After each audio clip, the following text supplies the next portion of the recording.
बिस्मिल्लाहिर्रहमानिर्रहीम।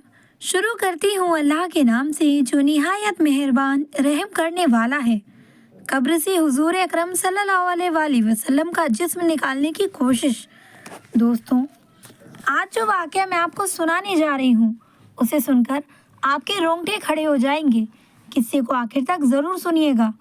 इस किस्से को शेख अब्दुल हक मुहद्दिस दहलवी ने अपनी किताब तारीख़ मदीना में लिखा है कि आज से 800 साल पहले मिस्र में एक बादशाह हुआ करता था। उसका नाम सुल्तान नूरुद्दीन जंगी था। वो बहुत नेक बादशाह था। हर वक्त अल्लाह का जिक्र किया करता।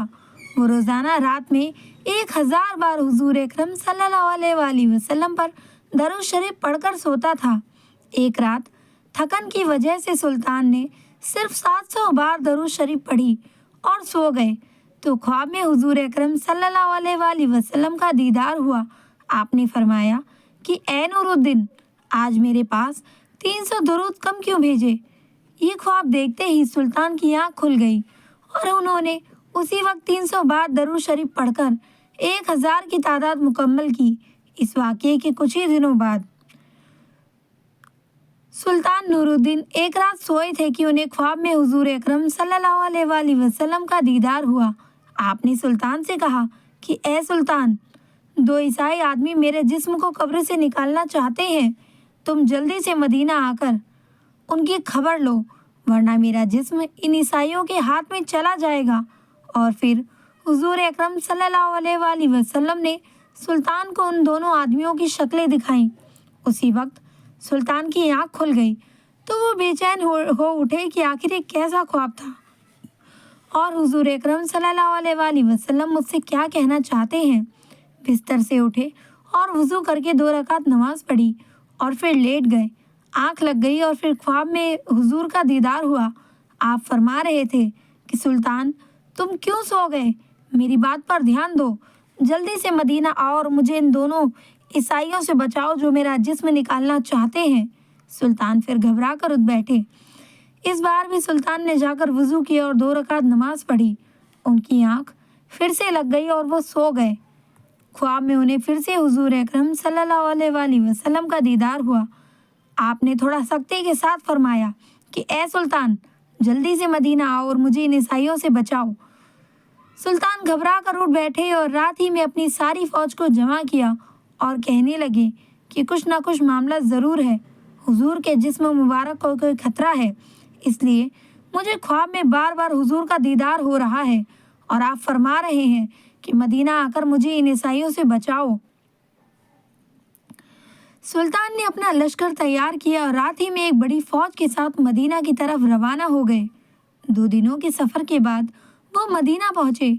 सुल्तान के वज़ीर जमालुद्दीन ने कहा कि ए सुल्तान, अगर आप सीधे लोगों से पूछेंगे कि कौन हुजूर का जिस्म मुबारक निकालने की कोशिश कर रहा है तो शायद वो दोनों ईसाई चौकन्ना हो जाएं और हमारे हाथ ना लगें।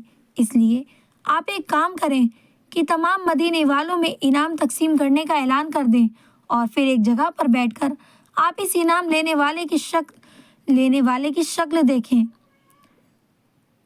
इस तरह आप उन दोनों ईसाइयों को आसानी से पहचान लेंगे और हमें उन्हें पकड़ना आसान होगा। सुल्तान ने कहा, ठीक है, इसका इंतज़ाम किया जाए। और फिर सुबह होते ही पूरे मदीने में ऐलान करा दिया गया कि सुल्तान नूरुद्दीन की तरफ से तमाम मदीने वालों को इनाम बांटे जाएंगे। इनाम तकसीम के वक्त सुल्तान एक कुर्सी पर बैठ गए और वज़ीर जमालुद्दीन लोगों को एक एक करके इनाम देने लगे।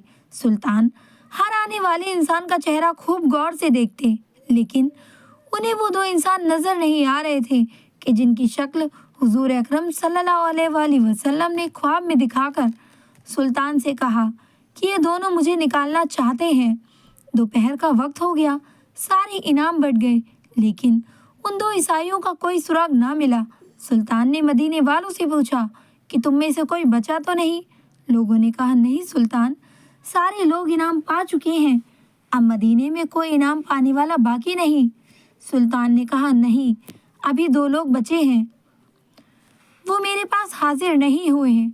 तो लोगों की भीड़ में से एक आदमी ने आगे बढ़कर कहा कि हाँ सुल्तान, आप ठीक कह रहे हैं, हमारे मोहल्ले में दो अल्लाह के बड़े नेक बंदे हैं। वो अपने घर से बाहर नहीं निकलते, ना किसी से कोई मतलब रखते हैं, सिर्फ नमाज पढ़ने के लिए मस्जिद नबवी में आते हैं और फिर अपने घर में हर वक्त अल्लाह की तस्बीह पढ़ा करते हैं। वो दोनों बड़े नेक आदमी हैं, हम लोगों की बहुत मदद करते हैं, खूब सदका खैरात देते हैं। सुल्तान ने कहा कि मैं उनसे मिलना चाहता हूँ। लोगों ने कहा, सुल्तान आप उनसे मिलके क्या करेंगे? वो दोनों तो बेचारे दुनिया से अलग थलग अपनी इबादतों में लगे रहते हैं, दुनियादारी से उन्हें कोई मतलब नहीं। सुल्तान ने कहा कि मुझे उन दोनों पर शक है कि वो दोनों तुम सभी को धोखा दे रहे हैं और नेक बनने का नाटक कर रहे हैं और तुम्हारी आंखों में धूल झोंक रहे हैं। लोगों ने कहा, सुल्तान हमारे नेक लोगों के बारे में ऐसी बात ना करें, वो बहुत अच्छे लोग हैं, हम उनके खिलाफ कोई गुस्ताखी बर्दाश्त नहीं करेंगे। सुल्तान नूरुद्दीन ने जब देखा कि लोग मुखालफत पर आ सकते हैं तो उन्होंने मदीने के हाकिम को अपने पास बुलाया और उन्हें सारी बात बता दी कि ख्वाब में मुझे हुजूर अकरम सल्लल्लाहु अलैहि वसल्लम ने ऐसी बातें बताई, इसलिए मैं उन दोनों आदमियों से मिलना चाहता हूँ। हाकिम ने कहा कि सुल्तान तुम परेशान ना हो, मैं इसका इंतज़ाम करवाता हूँ और जो भी मुखालफत करने के लिए सामने आएगा उसे कड़ी से कड़ी सज़ा दी जाएगी। और फिर सुल्तान नूरुद्दीन मदीने के हाकिम के पास पहुँचे के साथ उन दोनों आदमियों के घर पहुँचे। सुल्तान ने जैसे ही उन दोनों आदमियों की शक्ल देखी तो वो उन्हें पहचान गए, क्योंकि ये दोनों वही इंसान थे कि जिसकी शक्लें हुजूर अकरम सल्लल्लाहु अलैहि वसल्लम ने ख्वाब में सुल्तान को दिखाई थी और फरमाया था कि ये दोनों मेरी कब्र से मेरे जिस्म को निकालना चाहते हैं। सुल्तान ने उन दोनों से सारी बातें पूछी तो उन्होंने साफ इनकार कर दिया कि हम तो रसूल से बहुत ज़्यादा मोहब्बत करते हैं, इसलिए तुम अपना शहर छोड़कर मदीने में आकर रहने लगे, हम ऐसा गंदा काम क्यों करेंगे? सुल्तान ने कहा कि तुम सच सच बता दो वरना मैं तुम्हें बहुत सख्त सज़ा दूंगा। उन लोगों ने कहा कि ए सुल्तान हम बिल्कुल बेकसूर हैं, तुम्हें जो करना है कर सकते हो। फिर सुल्तान ने फौजियों को हुक्म दिया कि इनके घर का कोना कोना छान मारो और हर चीज़ हटाकर देखो, क्या कहीं कोई सुरंग का निशान मिलता है? फौजियों ने पूरा घर छान मारा लेकिन कहीं कोई सुराग ना मिला। सुल्तान ने खुद अंदर जाकर एक एक चीज़ हटाकर देखी लेकिन कहीं कुछ निशान ना मिला। अब तो लोगों ने भी कहना शुरू कर दिया कि ए सुल्तान ये तुम्हारी गलत फहमी है, तुम हमारे अल्लाह वालों को क्यों परेशान कर रहे हो? मदीना के हाकिम ने भी सुल्तान से चुपके से कहा कि सुल्तान मुझे भी यही लगता है कि आपसे कोई गलतफहमी हो गई है, बेहतर होगा कि आप इन दोनों आदमियों को छोड़ दें वरना लोगों की मुखालफत बढ़ सकती है। सुल्तान बहुत ज़्यादा परेशान हो गए। उस कमरे में एक मुसल्ला बिछा हुआ था। सुल्तान ने मुसल्ले पर खड़े होकर अल्लाह से फरियाद की और सजदे में सर रखकर रोने लगे और अल्लाह से मदद मांगने लगे कि ए मेरे अल्लाह, मैं एक इंसान हूँ, मेरे अंदर जितनी ताकत थी मैंने उतनी कोशिश कर ली, लेकिन आपके प्यारे नबी ने फरमाया था कि यही दोनों धोखेबाज इंसान सल्लल्लाहु अलैहि वसल्लम का जिस्म चुराना चाहते हैं, लेकिन या अल्लाह मुझे कोई सुराग नहीं मिल रहा, आप मेरी रहनुमाई फरमाएं। सुल्तान रो रो कर अल्लाह से दुआ कर रहे थे और मदद मांग रहे थे कि तभी अल्लाह की तरफ से सुल्तान के दिल में ये बात डाली गई कि ए सुल्तान, तुमने इन दोनों के कमरे में हर चीज़ हटाकर देख ली, हर तरफ से तलाशी ले ली, ज़रा ये मुसल्ला भी हटाकर देखो जिस पर बैठे तुम मुझसे दुआ मांग रहे हो।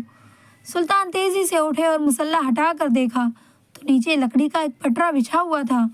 सुल्तान ने फौजियों को हुक्म दिया कि ये पटरा हटाओ। जैसे ही उस पटरे को हटाया गया तो नीचे एक सुरंग बनी हुई थी। सुल्तान ने एक फौजी से कहा कि जाकर देखो कि ये सुरंग किधर को जाती है। फौजी ने अंदर जाकर देखा तो वो सुरंग हुजूर अकरम सल्लल्लाहु अलैहि वसल्लम की कब्र के पास तक पहुंच चुकी थी और हज़रत उमर फारूक रज़ियल्लाहु ताला अन्हु का अंगूठा नजर आने लगा था। फौजी ने वापस आकर सुल्तान को ये बातें बताई तो सुल्तान ने उन दोनों ईसाइयों को गिरफ्तार करवा के अपने सामने पेश किया और फिर उनसे पूछा कि अब तुम सच सच बता दो वरना मैं तुम्हारी गर्दन उड़ा दूंगा।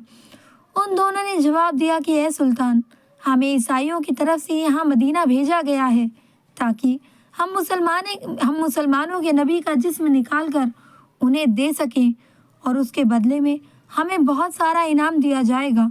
इसलिए हम दोनों ने अपना भेष बदला और एक नेक आदमी की शक्ल बनाकर मदीने में आकर रहने लगे। खुद पर लोगों का भरोसा बढ़ाने के लिए हम लोगों में खूब सदका खैरात करते ताकि किसी को हम पर शक ना हो सके। जब सभी लोग रात में सो जाते तो हम दोनों इन सुरंग को खोदते थे और इसकी मिट्टी बाहर कब्रिस्तान में कब्रों के ऊपर डाल आते ताकि किसी को भी पता ना चल सके। कल हमारा काम मुकम्मल हो जाता और हम रात में ही तुम्हारे नबी का जिस्म लेकर अपने शहर चले जाते। फिर हम ईसाई तुम्हारे नबी के जिस्म के साथ बुरा सलूक करते और तुम मुसलमानों को तकलीफ देते। लेकिन पता नहीं कैसे है सुल्तान, तुम्हें इस बात की खबर हो गई और हमारा सारा किया कराया चौपट हो गया। सुल्तान ने आगे बढ़कर उन दोनों के गिरेबान पकड़े और बहुत तेज़ी से उन्हें धक्का दिया और फिर वजीर को हुक्म दिया कि इन दोनों को जानवरों के साथ बांध कर पूरे मदीने में घसीटा जाए और फिर इन्हें फांसी की सज़ा दे दी जाए।